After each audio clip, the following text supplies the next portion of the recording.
2-3 mobile भी रखे हुए हैं। ये इसको मैं आपको एग्जांपल मैंने इसलिए दिया है युग पलटने का, करेंसी का युग भी कैसे पलटता है वो थोड़ा सा मैं आपको 2 मिनट दूंगा आपके। सबसे पहले आज से अगर हम पुराने जमाने में चले जाएं तो वस्तुओं का बाटर होता था, वस्तुएं एक्सचेंज एक्सचेंज होती थी, जैसे अनाज दे दिया, चावल ले लिया, दाल दे दी और कुछ और चीज ले ली, ऐसे बाटर होता था। इसके बारे में सुना है सबने?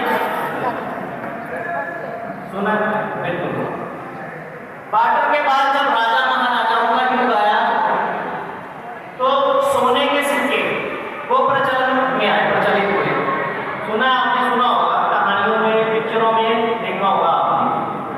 जब सोने की मुद्राएं चलनी शुरू हो गई उसके बाद मुद्रा में चांदी की मुद्रा भी आई, चांदी के बाद चमड़े के सिक्के बनने शुरू हुए, ये भी सुना होगा आपने, ठीक है।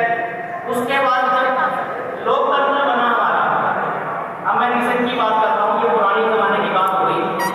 लोकतंत्र बना तो नोट छपे हमारे, नोट किस किस ने देखे हैं? सबकी जेब में होंगे भी, सबने देखे नोट आए तो नोटों के साथ हम बाटर तो करते थे, हमने पैसा दिया, नोट दिए और वस्तुएं लेनी शुरू कर दी।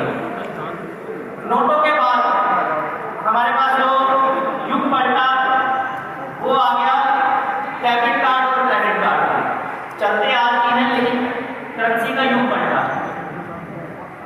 उसको हम प्लास्टिक करेंसी बोलते हैं, जो नोट छपे हमारे उसको हम पेपर करेंसी बोलते हैं।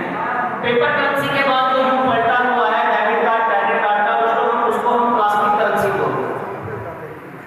डेबिट कार्ड क्रेडिट कार्ड जब चले गए, युग पलट गया, युग पलटने के बाद दूसरा युग आ गया यूपीआई का।